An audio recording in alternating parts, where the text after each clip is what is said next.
আসসালামু আলাইকুম। মুকুটবিহীন এক যুবরাজের অধ্যায়ের সমাপ্তি ঘটল। নেইমার জুনিয়র, নেইমার জুনিয়রকে নিয়ে নতুন করে কিছুই বলার নেই। নেইমার জুনিয়রকে নিয়ে বলতে পারবেন আপনি হাজারো কথা, কিন্তু আসলেই একজন নেইমার জুনিয়র তৈরি করাটা এতই সহজ না। ব্রাজিলিয়ানরা হচ্ছে স্টার তৈরির কারখানা, এবং সেই স্টার তৈরির কারখানাতে একটা সময় যায় আরেকটা সময় আসে, এবং প্রতিটা সময়ে একটা না একটা স্টার বের হয়ে যায়, যেটা আমরা সে পেলের পরবর্তী প্রজন্ম থেকেই দেখে আসছি। কিন্তু সেই নেইমারের মতো আসলে এইরকম প্রতিভাবান, এইরকম একজন স্টাইলিশ ফুটবলার আপনি কবে পেয়েছেন? এই নেইমারের তো সবই আছে, ক্যারিয়ারে কি নাই? ব্রাজিলিয়ানদের মধ্যে সর্বকালের সেরা গোলদাতা হয়ে রয়েছেন। ক্যারিয়ারে 80টা গোল হয়ে গেল গতকালকে হল্যান্ডের নরওয়ের বিপক্ষে গোলের মাধ্যমে। সো এই নেইমার এখন ব্রাজিলের সর্বশ্রেষ্ঠ স্কলার। সো সেই নেইমার যখন এত পাওয়ার মধ্যেও কিছু না পাওয়ার আক্ষেপ নিয়ে বিদায় নিতে হলো, তখন তো আসলে ব্রাজিলিয়ান ফ্যান কিংবা নেইমার ভক্ত যারা রয়েছে তারা আপসেট হবে। পুরো ফুটবল দুনিয়া এই মুহূর্তে নেইমারকে নিয়ে আপসেট হওয়ার কথা, কারণ নেইমার ক্যারিয়ারে সবই পেয়েছেন, শুধু এই বিশ্বকাপটা পেলেন না। 2014 বিশ্বকাপ দিয়ে শুরু, তারপর 18, 22, 26 4টা বিশ্বকাপ খেলে ফেললেন, কিন্তু প্রতিটা বিশ্বকাপেই তাকে পিছন থেকে ধাক্কা মেরেছে ইনজুরি। প্রতিটা বিশ্বকাপে ইনজুরির কারণেই তিনি তার দলকে তার যে সেরা পারফরম্যান্স, সেই সেরা পারফরম্যান্সটা দেখাতে পারেন নাই। তবে এবার হচ্ছে ব্যতিক্রম। এবার নেইমারকে নিয়ে অনেক আলোচনা হয়েছে। নেইমার আসলে বিশ্বকাপে স্কোয়াডে আসবেন থাকবেন এইরকম দ্বিধাদ্বন্দ্ব তৈরি হয়েছিল, কিন্তু পরবর্তীতে কোচ কার্লো আনচেলত্তি রাখলেন ঠিকই, কিন্তু নেইমারকে সঠিকভাবে ব্যবহার করতে কি পারলেন? এত পাওয়ার মধ্যেই নেইমারকে সঠিকভাবে ব্যবহারটা যদি কোচ কার্লো আনচেলত্তি করতে পারতেন, তাহলে এই সিচুয়েশনে হয়তো ব্রাজিলিয়ানদের পড়তে হতো না। Carlo Ancelotti world class coach, বিশ্ব মাতানো কোচ, তার কেরিয়ার কিংবা তার প্রোফাইল বড় অর্জনে ভরপুর, কিন্তু সেই অর্জনগুলোর মধ্যে নেইমারকে একটু সময় দিলে, নেইমারকে একটু ভালোভাবে ইউজ করলে কি এমন হতো? আজ হয়তো নেইমারের জন্য আপনি কার্লো আনচেলত্তিকে দোষ দিবেন, কিন্তু কার্লো আনচেলত্তিকে একা দোষ দিলেও হবে না। কার্লো আনচেলত্তি দলের জন্যই ভালো চিন্তা করেছিলেন।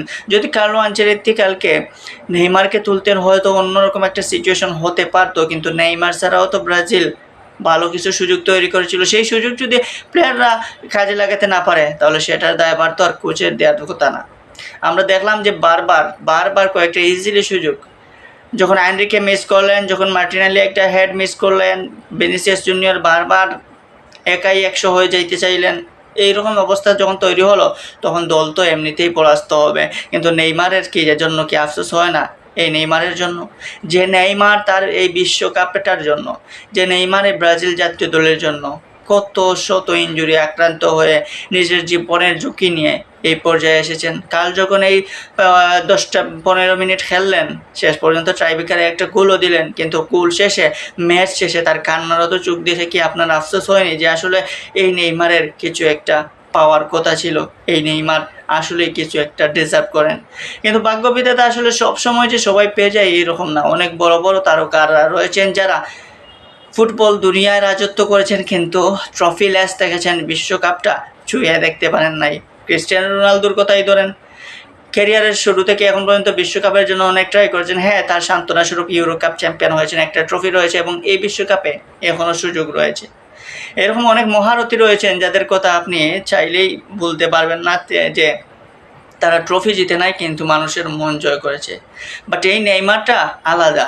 এই নেইমারের খেলার স্টাইল, এই নেইমারের খেলার পারফরমেন্স সব কিছু আলাদা। তিনি যখন মাঠে নামেন তখন আলাদা একটা উত্তেজনার সৃষ্টি হয়, এবং তার খেলার সৌন্দর্যটাই কিন্তু আলাদা। এই নেইমারকে মিস করতে যাচ্ছে ফুটবল দুনিয়া, এই নেইমারকে মিস করবে ব্রাজিলিয়ানরা, এই নেইমারকে মিস করবে যারা সবসময় ফুটবলের জন্য মরিয়া থাকেন, যারা সবসময় ফুটবলকে এনজয় করেন, তারা আসলে এই নেইমারকে মিস করবেন।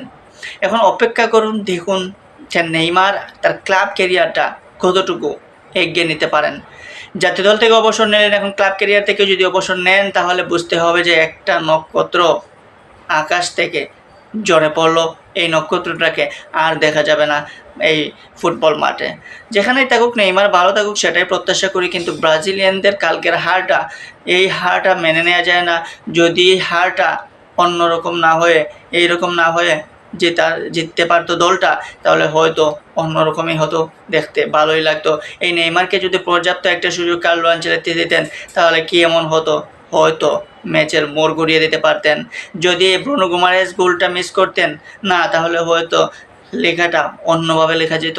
এই ব্রুনো গুমারেসের জায়গায় যদি শুরু থেকেই বা ম্যাচের প্লেইং টাইম থেকেই যদি নেইমার থাকতেন, তাহলে আজ ব্রুনো গুমারেসকে ট্রাই ব্রেকার শট মারতে হতো না, পেনাল্টিটা ঠিক নেইমার মারতেন এবং নেইমারটা আদায় করে নিতেন। সো ব্রাজিলিয়ানরা সেই 2002 বিশ্বকাপ জয়ের পর এখন 26 চলে যাচ্ছে, এখন হয়তো মাথাটা খোলার প্রয়োজন, এখন হয়তো 30-এর জন্য প্ল্যান করার প্রয়োজন, কারণ এই ব্রাজিলের শিরোপা করার 28 বছর হয়ে যাবে বিশ্বকাপের। তো সেই বছরটা যাতে 28 থেকে আর পরবর্তীতে 32-এ না যায়, সেই প্রত্যাশাই করব ব্রাজিলিয়ান ফুটবল ম্যানেজমেন্টের কাছে।